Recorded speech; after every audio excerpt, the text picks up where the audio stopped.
আসসালামু আলাইকুম এভরিওয়ান। আশা করি প্রত্যেকে ভালো আছেন, সুস্থ আছেন। আজকে আমরা ফিগারস অফ স্পিচের যে দুটো টপিক নিয়ে আলোচনা করব সেগুলো হলো অক্সিমরন এবং প্যারাডক্স। তাছাড়াও আমরা জানব the differences between oxymoron and paradox সম্পর্কে। তো চলুন কথা দীর্ঘায়িত না করে আমরা আমাদের মূল আলোচনায় ফিরে আসি। Oxymoron. Oxymoron is a literary device that juxtaposes two contradictory or opposite words to create a specific effect in sentences. অর্থাৎ অক্সিমরন হচ্ছে এমন একটি লিটারি ডিভাইস যেটা দুটো বিপরীতার্থক শব্দকে একত্রিত করে। জাক্সটাপোজ শব্দের অর্থ হচ্ছে একত্রিত করা, যেটা দুটো বিপরীতার্থক শব্দকে একত্রিত করে অর্থাৎ পাশাপাশি রাখে to create specific effect in sentences. একটা নির্দিষ্ট একটা বাক্যের মধ্যে একটা নির্দিষ্ট একটা প্রভাব সৃষ্টি করার জন্য। অর্থাৎ অক্সিমরনের মধ্যে দুটো বিপরীতার্থক শব্দ একত্রিত হয়, পাশাপাশি অবস্থান করে, যাতে করে বাক্যের মধ্যে একটা নির্দিষ্ট একটা প্রভাব সৃষ্টি হয়, নির্দিষ্ট কোনো কিছুর উপরে যাতে একটা গুরুত্ব আরও বৃদ্ধি পায়, সেই জন্যই দুটো কন্ট্রাডিক্টরি ওয়ার্ডসকে একত্রিত করা হয়। তো oxymorons are often used for emphasis, humour, to provoke thought or to create a paradoxical or ironic effect. অর্থাৎ অক্সিমরন প্রায় ব্যবহৃত হয় কোনো কিছুর প্রতি গুরুত্ব আরোপ করতে, হিউমারাস ইফেক্ট সৃষ্টি করতে, কোনো একটা বিষয় সম্পর্কে গভীর ধারণা দিতে, অথবা কোনো আইরনিক ইফেক্ট সৃষ্টি করতে। উদাহরণস্বরূপ আমরা দেখতে পারি পার্টিং ইজ সাচ সুইট সরো। অর্থাৎ পার্টিং সুন্দর। পার্টিং মানে হচ্ছে দুজন মানুষ একে অপরের থেকে দূরে থাকা, দূরে অবস্থান করা। তো এখানে বলা হচ্ছে যে দূরে থাকা খুব সুন্দর দুঃখ, খুব মিষ্টি দুঃখ। কিন্তু আমরা জানি যে দুজন মানুষ যখন একে অপরের থেকে দূরে থাকে তখন সেটা কিন্তু তাদের জন্য কষ্টদায়ক হয়। কিন্তু পার্টিং বা এই যে দূরে অবস্থান করার যে ব্যাপারটা, সেটা মাঝে মাঝে খুবই গুরুত্বপূর্ণ হয়ে ওঠে। কেননা পার্টিংয়ের মাধ্যমে এই যে আমরা একে অপর থেকে দূরে অবস্থান করি, এর মাধ্যমে কিন্তু একে অপরের প্রতি আমাদের যে টান, যে মায়া মমতা, সেটা বৃদ্ধি পায়। এতে করে আমাদের সম্পর্ক আরও গভীর হয়, আরও জোরালো হয়।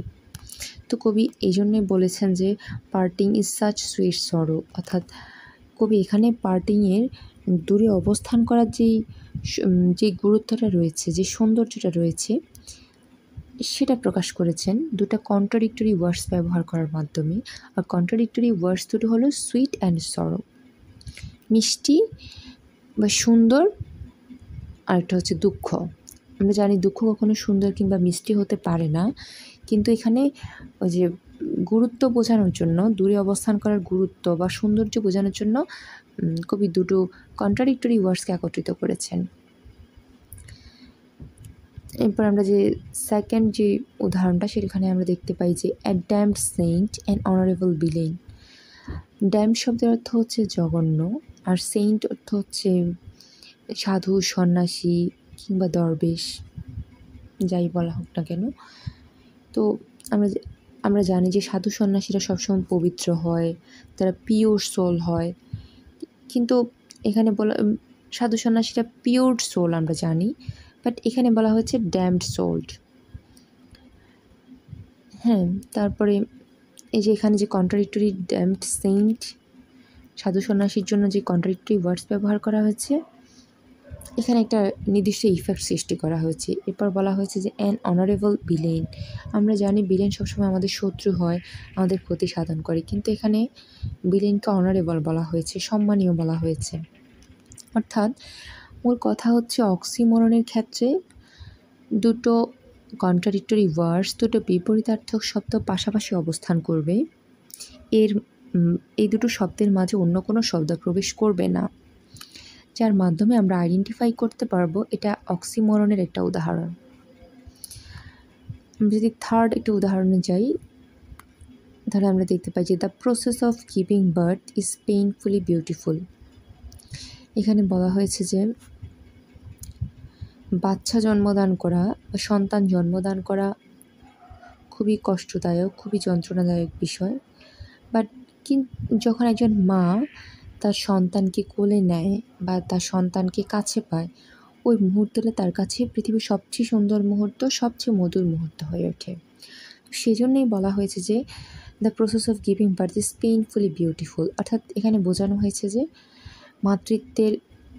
মাতৃত্বের যে কষ্ট, তারপরে মাতৃত্বের যে সুখ, এই যে কষ্ট এবং সুখ দুটোর গভীরতা বোঝানোর জন্যই কিন্তু এই যে দুটো কন্ট্রাডিক্টরি ওয়ার্ডস একত্রিত করা হয়েছে, পেইনফুলি বিউটিফুল বলা হয়েছে।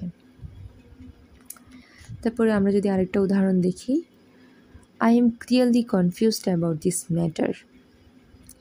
আমি পরিষ্কারভাবে সন্দেহপ্রবণ এই বিষয়টা সম্পর্কে।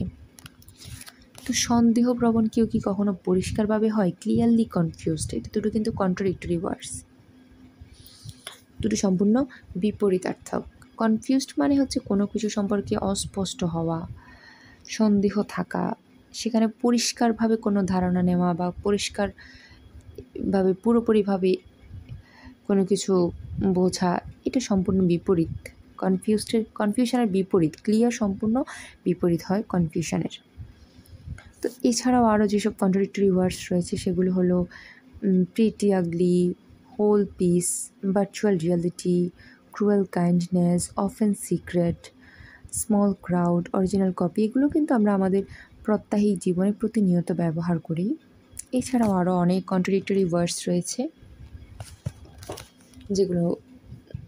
যেগুলোর মাধ্যমে আমরা অক্সিমোরনকে আইডেন্টিফাই করতে পারবো।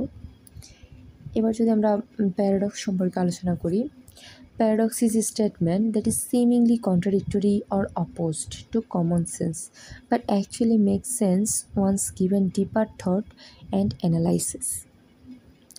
অর্থাৎ প্যারাডক্স হচ্ছে এমন একটি বিবৃতি যেটাকে বাহ্যিকভাবে পরস্পর বিরোধী মনে হয়, আমাদের যেই সাধারণ জ্ঞান রয়েছে, যে সাধারণ চিন্তাভাবনা রয়েছে, এটার বিরোধী মনে হয়, কিন্তু প্রকৃতপক্ষে এটা আমাদেরকে একটা গভীর ধারণা দান করে, এটা খুব একটা গভীর স্পষ্ট একটা ধারণা দেয়।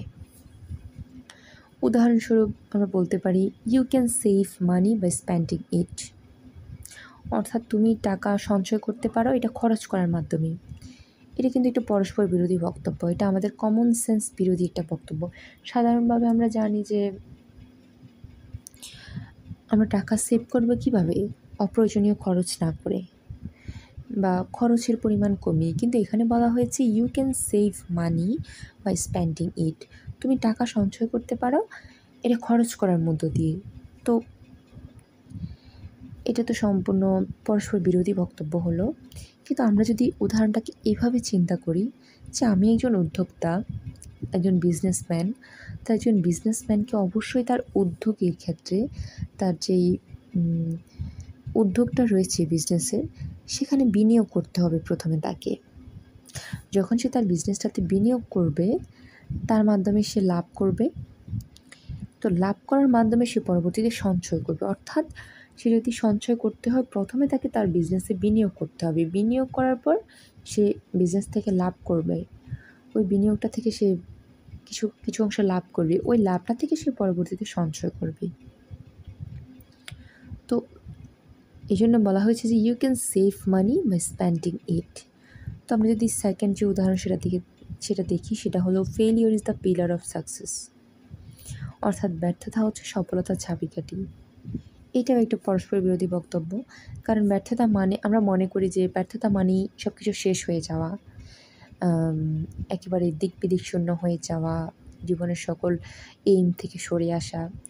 কিন্তু আমরা যদি কথাটাকে এইভাবে চিন্তা করি, আমরা যদি ব্যর্থতাটাকে নিয়ে এইভাবে চিন্তা করি যে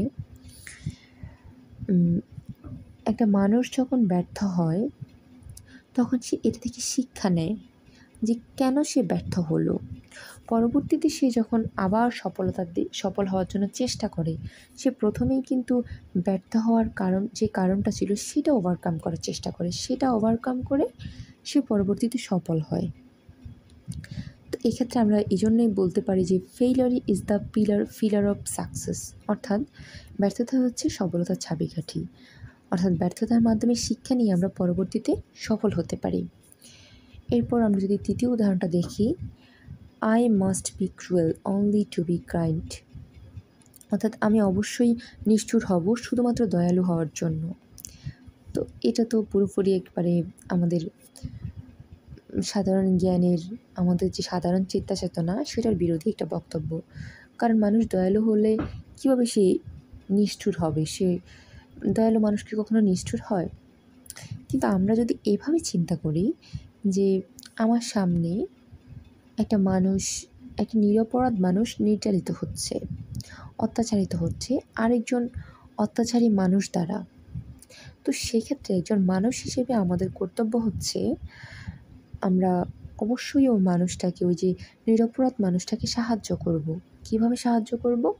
ওই যে অত্যাচারী মানুষটাকে বাধা দিয়ে কিংবা তাকে কোনোভাবে শাস্তি দিয়ে আমরা নিরপরাধ মানুষটাকে বাঁচাবো, তাকে সাহায্য করব।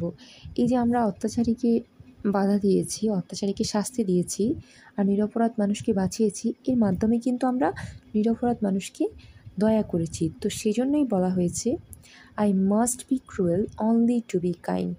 আশা করি বুঝতে পেরেছেন। এখন আমরা জানব the differences between oxymoron and paradox,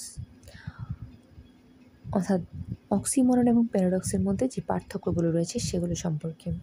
যেহেতু অক্সিমরন আর প্যারাডক্স দুটো লিটারি ডিভাইস একই রকম কাজ করে, দুটো